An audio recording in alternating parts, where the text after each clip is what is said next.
Welcome to HYCM's online trading workshop with myself, Giles Coughlin, the Chief Currency Analyst here at HYCM. Hope everybody's doing well and keeping good. Just as folks are coming into the webinar, a couple of things. First of all, remember that as we talk about the different trading scenarios, the setups, etc., in this webinar, the whole idea of this webinar is an educational perspective. So you look over my shoulder as a professional trader and you see how I go about making trading decisions for myself. It isn't an invitation, as it were, to trade. It's more educational. So just to keep that clear as we get going. Hello, everybody. Good to see folks coming in. Don't forget we have the question and answer panel on the GoToWebinar control panel. So if you want to type into the question box or the chat box, please do type into that so I can see so I can see your questions.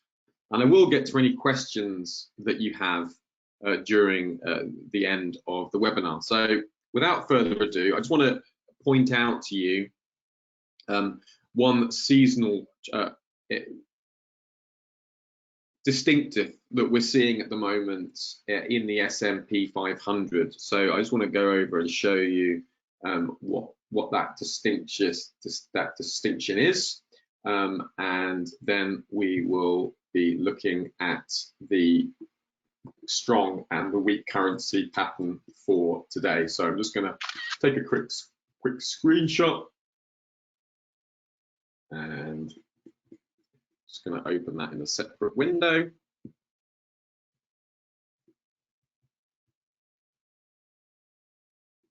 So you can see that. Yeah, there we go. Yeah, that's great. Here we go. Okay, just go over to the other screen now.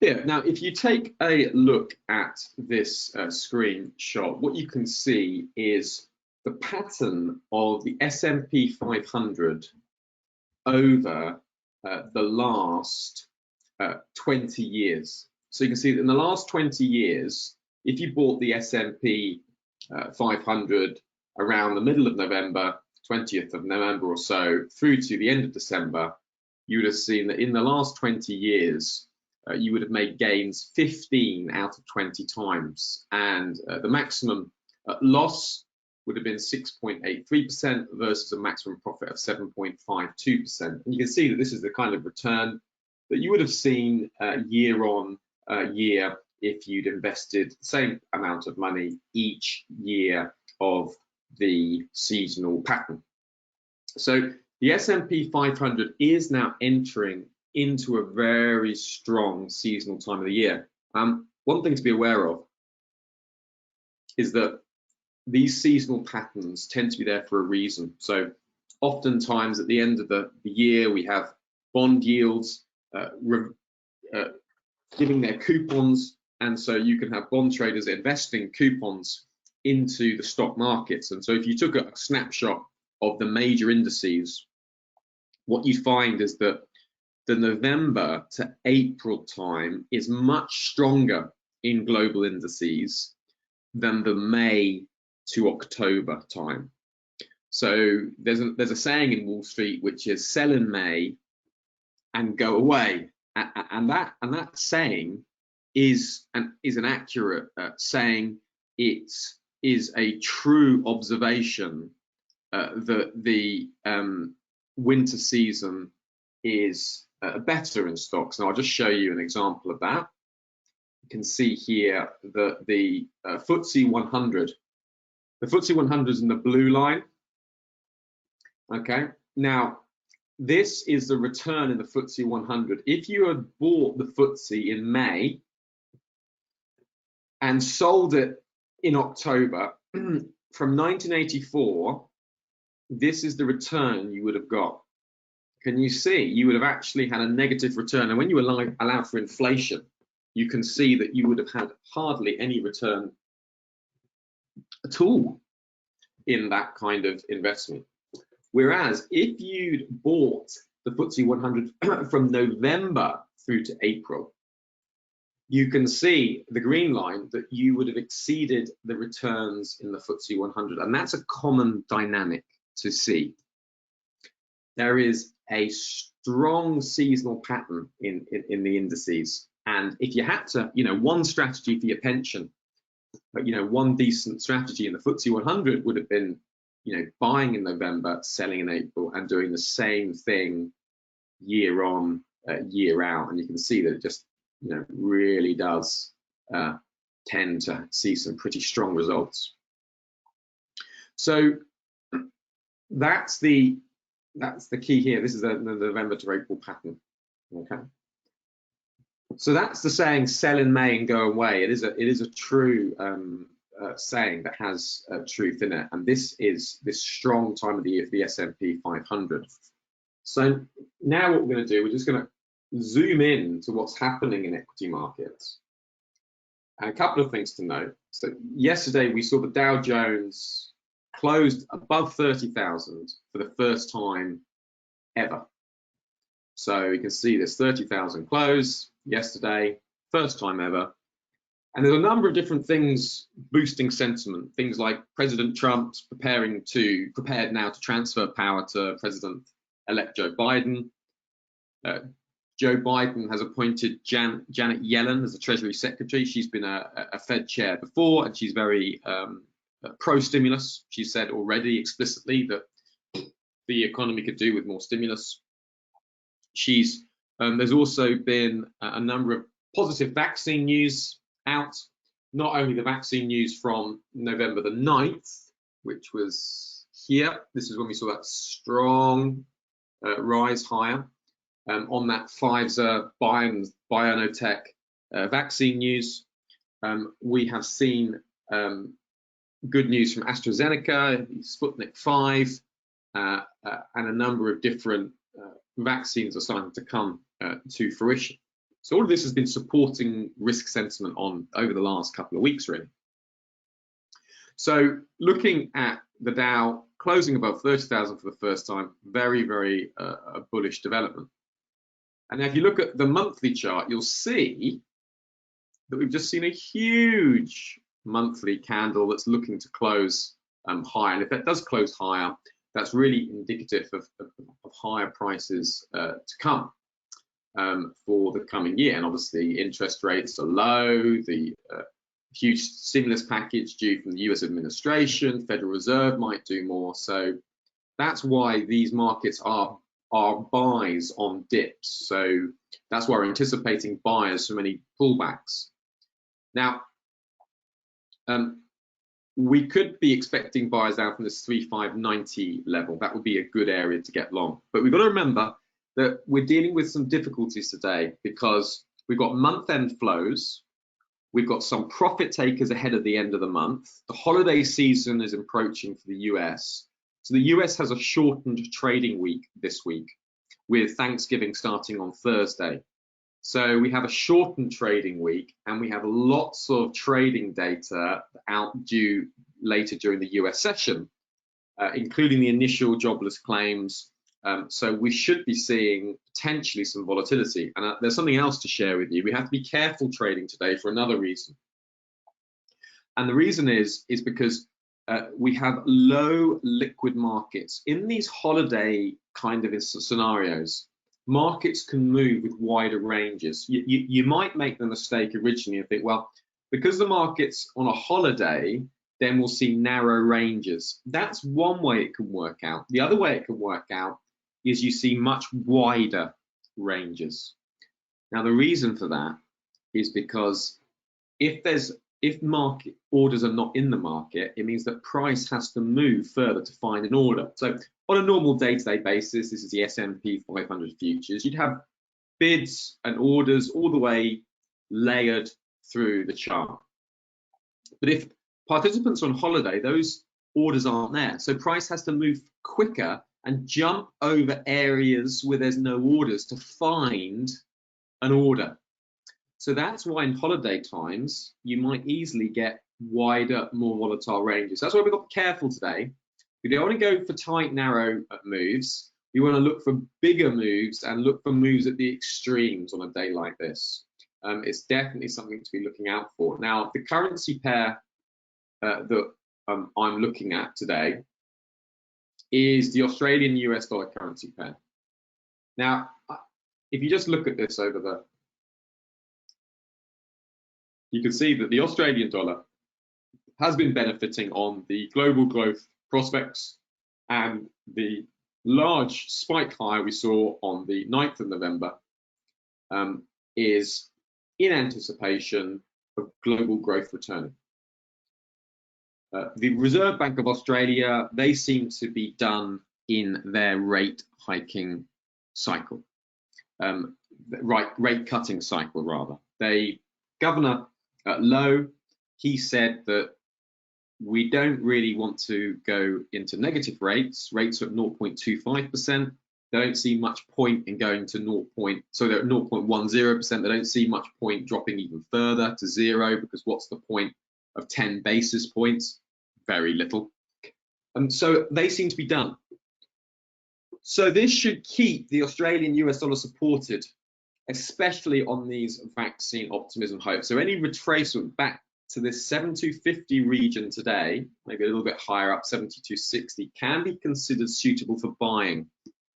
So I am expecting buyers, if we do get any volatility and we do see a move to drop lower. I don't want to be buying at these levels, just simply because it's too close to the highs of the day, and with all the reasons I've already outlined with month-end flows, profit-taking, holiday season, we could easily see some large whippy ranges. So I prefer to have a wider opening and a wider option for trading these markets at the moment. Now, another currency pair that's very interesting from a medium-term perspective is the Australian dollar Japanese yen pair. Now, if you just take a look at the Australian dollar Japanese yen pair, I'll just tell a couple of things now. The Australian dollar Japanese yen pair is a great pair for global growth. And the reason that is as follows. China is really the manufacturing hub of the world. And once global growth starts picking up, you see that often seen in advance. The slowdowns and the pickups are seen from within China. The bottom line is that China produces things cheap, but manufacturers for the world. So Chinese production is key to getting the temperature on global growth.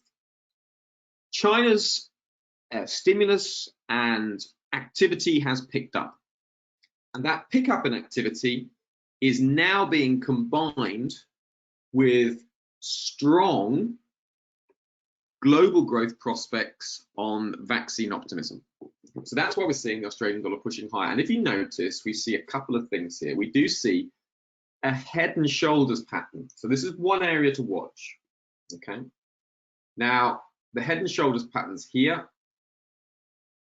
You see, this is the left shoulder, this is the right shoulder, this is the neckline. Now, the way you trade this is, I'm just going to go to a page, and I'm just going to show you.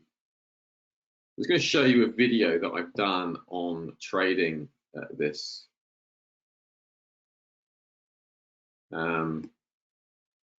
Just bear with me a minute.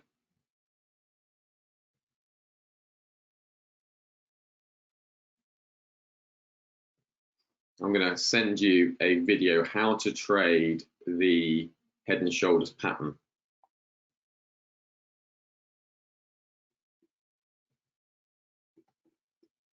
Just going to go to here.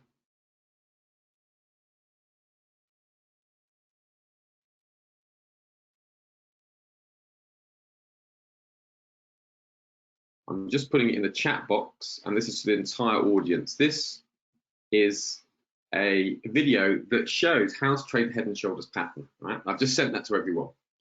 So the way you trade it is you trade it on the break of the neckline. So if vaccine optimism continues, if global growth continues, look for this neckline to break from a medium-term perspective. If it breaks and closes above, you look for an extension of this pattern.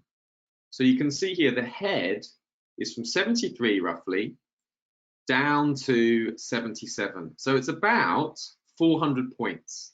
So in other words, you're looking for 400 points higher. So you're looking from 77 up to 81. So that will be your target.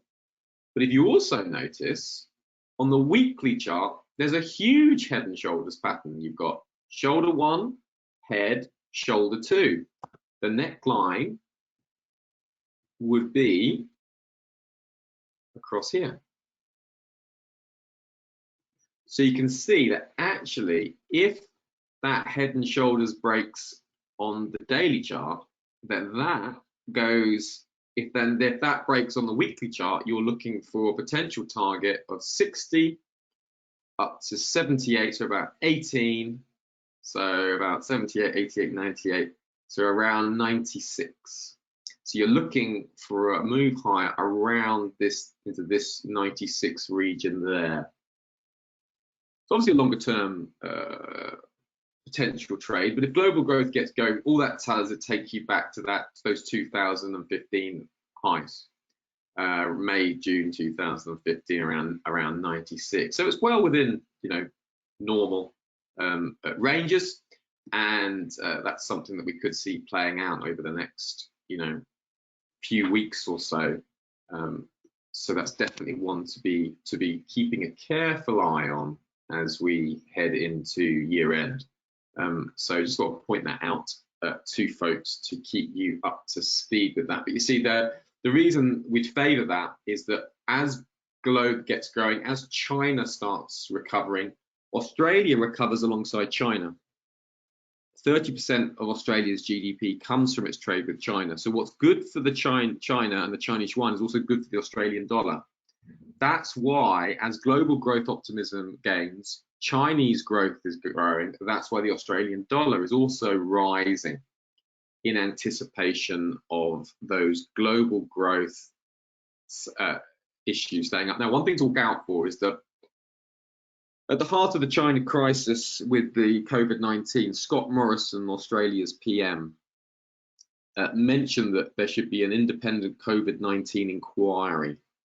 And that was seen as a slight to Beijing and China. And China then started initiating tariffs on Australia, things like tariffs on their iron ore, on wine, on beef, on a number of different exports. And they did that in order to show Australia that China can really hurt Australia's economy if they want to make life difficult for them.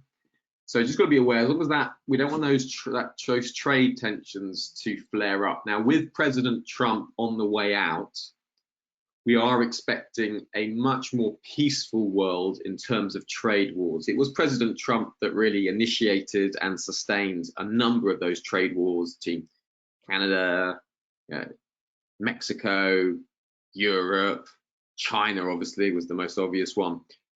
So with a change in the global trade perspective of America, that should also hopefully calm things down with Australia. But that's one thing to look out for. And obviously, if we get a whole flurry of more financial problems, and one financial problem to look out for is potential defaults of US homeowners. If you remember the subprime mortgage disaster of 2008, 2009, you can see how that impacted global growth. You can see here these huge sell-offs in the Australian dollar. That was very, very clearly on those deep fears around the US housing market. We just need to check that US housing market doesn't crumble again with COVID-19 defaults. So that's another key risk factor to be looking out for and to be aware of going into the future. Okay, so that's the key thing, but otherwise that's the main risk. Looking ahead to jobless claims, we can just see that. Let's just have a look at the terminal. Yeah, so we've got initial jobless claims coming expected at 730,000, okay? So if we get a reading, the lowest expectation, I've looked this up, is 709,000. So if we get initial jobless claims that are below 709,000, That would be better data that should be good for the US economy. That should be positive for equity. So potentially, anything below 709,000 should see an upside in the S&P 500. Now, if we get anything above maximum expectations, which is 945,000, just under 1 million initial jobless claims, that will be worse data and bad for the economy and negative for stocks. But there's something to be aware of, and it's this. Sometimes bad data is good news, and this is the logic. If the initial jobless claims come up much higher than expected at 940,000, and these are people who are just signing on as jobless, if it's that high level of 940,000, that could mean that there's much more and a greater urgent need for US stimulus. So that could prompt the Fed or US administration to do a larger stimulus package, which would be good for stocks. So sometimes bad data becomes good news. And in a similar way, sometimes good data becomes bad news, because if the economy is doing better than expected, then less stimulus is needed. So that's one dynamic to be aware of in going into the event. But just remember, the initial jobless claims expect 730,000. Anything below 709,000, better than expected, should be positive for US stocks. Anything above 945,000 is worse than expected data, bad for the economy, should be negative for stocks. There's a whole swathe of other data coming out of the US, and that's because the shortened trading week due to the US Thanksgiving holiday. This is going to be the last major trading day of this week. So don't be surprised to see some volatility, month-end flows, profit taking, holiday season, shortened holiday week, just to be aware that we could see some substantial volatility as a result. Just run through a trade that I'm in. I know I've been sharing it with a few folks. I've been in a Euro New Zealand dollar short trade. I've been in it for quite a while now. Been in it since 11th of November, looking for a move down to this 16871. Just follow my rationale. Expecting a downside in the pair. The ECB have got deflationary pressures, rising COVID-19 cases in Europe. ECB are against a strong euro because it hurts their export economy. They're also expecting to do more bond purchases, potentially some more other monetary policy easing tools to be released in December. So the expectations is bearish. New Zealand dollar, the New Zealand economy is doing better than has done for a while. Just taking a look at the bond yields, you can see here's the New Zealand 10-year bond yields. Look at that, just rising higher and higher as market participants. For those of you who follow my blog, you see I've been mentioning this a number of times. There's less likelihood now of the New Zealand RBNZ, less likelihood of them using negative interest rates. So as they pull back from the need to use interest rates, we're seeing bond traders send the yield higher as bond prices move lower, and we're seeing that positive flow into the New Zealand dollar. That's what's really been boosting the New Zealand dollar. Now, one little trick, and I've shared this with a few people, I'll share it again, is using the bond yield spread. Now, the bond yield spread is used as kind of a risk profile, and I've shared this with you again, but I just want to show you how I'm managing this trade so you can see. So that's euro, and this DE 10-year, that's the German 10-year bond. There isn't a European bond, so Germany's the largest member of the European Union, so Germany's bond is used as a proxy for a European bond. And then we're looking at the New Zealand 10-year bond, which obviously is New Zealand's bond. Now, the yield spread is, you can see the way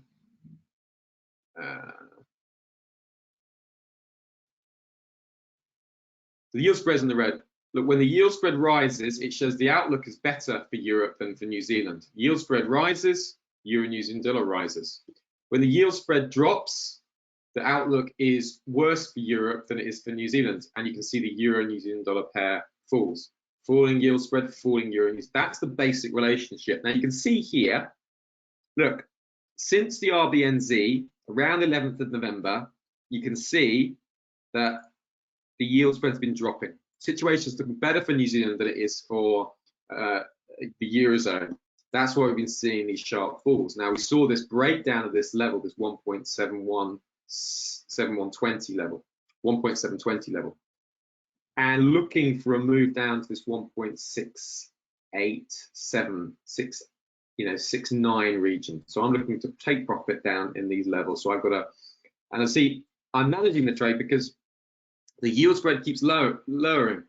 So as long as the yield spread remains low, that's giving me the confidence that that's still a good trade to be holding. So I'm still maintaining that trade, looking for a move down, and I will, update folks with what's happening in regards to that. Okay, folks, that kicks us up to what's going on at the moment. If you've got any questions, please do put it in the question and answer box in the chat box. That does keep us up to speed where things are at the moment. Very quiet trading week this week, and obviously heading into holiday season at the end of the week as well.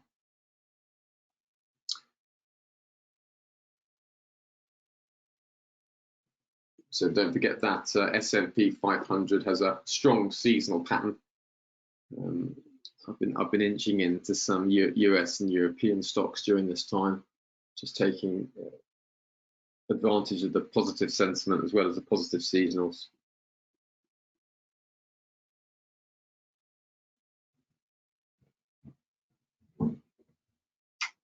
Okay, I'll give folks another 30 seconds for any questions.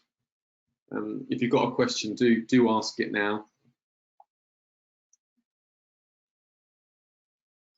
Otherwise, just a shortened holiday week. So be aware of that. As of tomorrow, we might see those higher volatile trading. Oh yeah, gold, silver, yeah.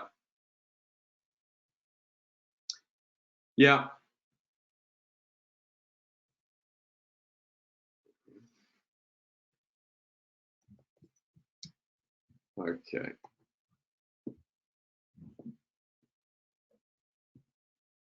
Yeah, thanks, Silver. Silver's asking about gold.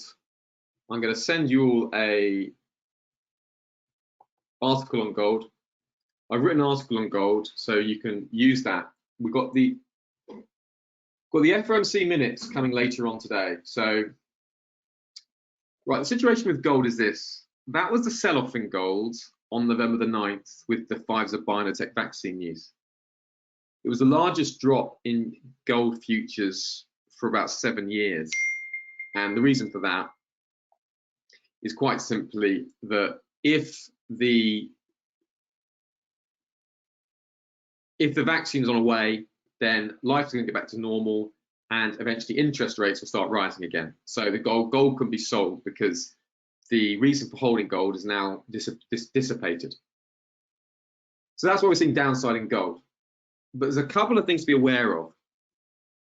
And some of those things to be aware of is that actually we also still have a more bullish reason for buying gold coming into year end, Silver. So this is the gold returns from the end of December through to 20th of February. Over the last 10 years, gold has gained 9 times out of 10. And if you bought gold each of those times, you would have got an annualized return of 45%. And the maximum loss was only 3.12%, and the maximum profit was 14.43%. So what you can see is that gold's been outperforming for a number of years, and seen some pretty decent rises over those years. And the maximum drop was 4.62% during that time. So, not a bad, rate of return on gold. So these sellers are in control at the moment because gold's long-term appeal has been questioned. But Selva, the medium-term bias for gold remains, in my view, because we've got low interest rates. The Federal Reserve is expected to keep interest rates low until 2023. And we've got Chinese Lunar New Year coming up. That's the reason for that strong seasonal pattern I just showed you in gold, is that China has a strong demand for gold at that time of year due to celebrating the Lunar New Year. So I'm expecting gold to pick up. So I'm either expecting gold to move here at this current 1820 level and bounce, or move down to 1760 and bounce. But I'm expecting some bounce heading into year end. Now the timing is much more difficult, Selva. So I'm stepping aside of the gold market now. Originally I was looking at getting in at 1820, 1800, but seeing how heavy it's fallen, seeing the reaction, I'm just holding my gold longs to one side. And I would favor a deeper pullback down to 1760. If I don't get it, I'm going to be looking at trying to get in on a break higher on a break of a trend line. So I'll be looking something like, something like this, Silver. A trend line break higher. That would give me a good indication to go higher. Again, a trend line break higher here would also give me a good indication to potentially go long. So that's what I'm looking at in terms of how to manage and minimize my risk. I do have a look at that article I sent, Silver, and that does give a little bit of the case. And FOMC minutes are out later tonight. So if there's anything in those minutes that show market participants the Fed is going to take deeper action, that could be a strong boost for gold. So keep an eye. Yeah, Silver, that's good. I'm glad that's helped. Okay, so take a look at that. Now, the GDP data for the US, I don't expect that to move the needle, Silver. I'm not expecting any great, reaction due to the GDP. You can see the GDP data coming out around the same time as the initial jobless claim. So not expecting a big reaction there. We've obviously got a big quarter-on-quarter gain. Not a big surprise there. It's just really symptomatic of a huge previous loss. So for me, the key data point is this initial jobless claim. As you remember last week, the jobless claims ticked up higher and there was poor retail sales out of the US. So the US is driven by the US consumer. So retail sales are important because if consumer isn't spending, they're losing confidence, and that's bad for the US. But the GDP as a whole, look, it's just such a high figure. How do you make sense of it, really? 33.1% expected rise, Silver. It's just a response to the previous drop.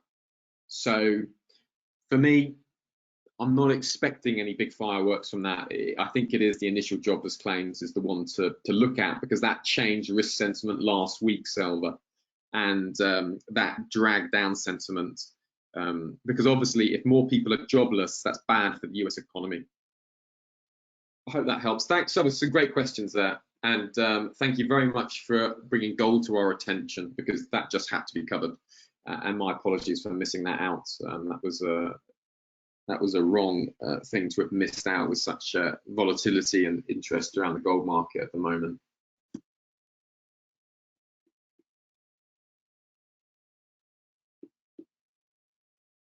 Yeah, another market I'm looking at to share with you is, hang on, let me just go over to it. It's just looking at the platinum market. I think that's, no, hang on, that's a ripple. That's another mark. That's another. Well, that's on a rip, but that's a different kettle of fish.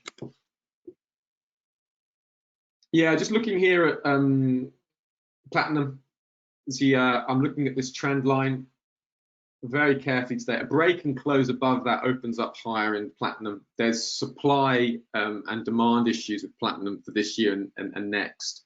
The demand is expected to outstrip supply for this year and next year. So I can see this pushing platinum prices higher.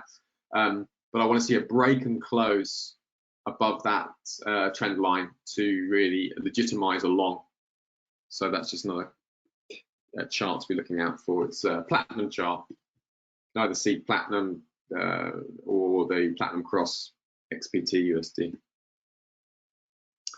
Okay, folks, thank you all very much. We're back here on Monday to get us ready for the next week, and hope everyone has a very, very good weekend, and nice to be here with you all. Thanks everyone, take care, and we'll speak soon. Thanks now, goodbye.